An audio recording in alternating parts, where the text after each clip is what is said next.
Pick up the lathes after the show with Batty. I was told there were 3 trucks that were no good. Anyway, what I found was I took the 3 trucks, which happened to be Barracuda trucks, and I looked at 3 of them. One of them was totally in bad shape. It had varnish or something dribbled down through the holes into the gears on the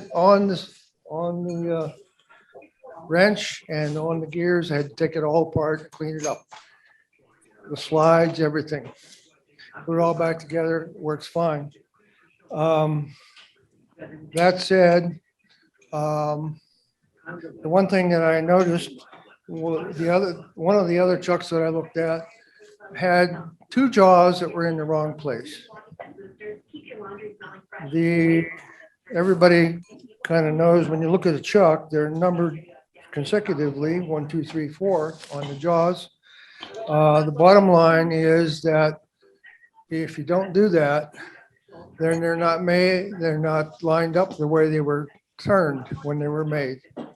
The other thing I found out working on a second chuck, I took the segments off and put them back on, and I didn't run the center together. So when I ran it together in the center, and I'll show you.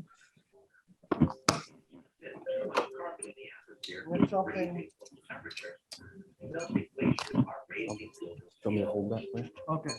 Something you need to do, anybody that's using a chuck, and I've had this happen before with somebody that I've turned with that's been a 20-year turner. Anyway, you don't turn it in tight before you tighten up the screws, but you turn it in just so they touch each other and then tighten the screws. That way they're all aligned in and out. If you don't do that, then you'll notice, that's how I noticed the one that I put together and didn't do that.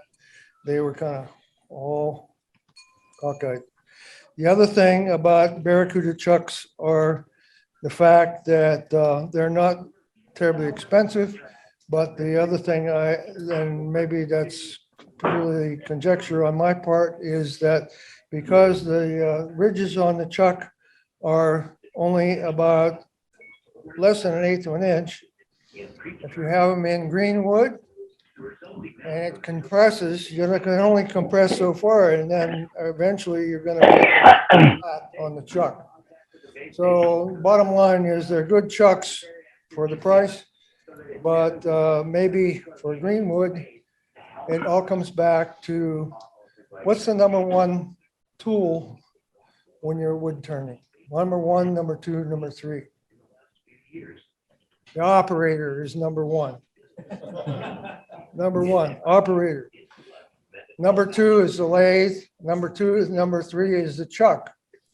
So it's a matter of, but it all comes back to the operator, whether you're paying attention and keeping stuff in order for what you're doing. It's as a unofficial chairman of the guy that keeps track of all our equipment management, I will apologize because we didn't get this one chuck looked at. We have enough trouble keeping up with just getting all the tools back in the right boxes on an ongoing basis for these shows. But anyway, that's just information for everybody. Thank you. Thank you.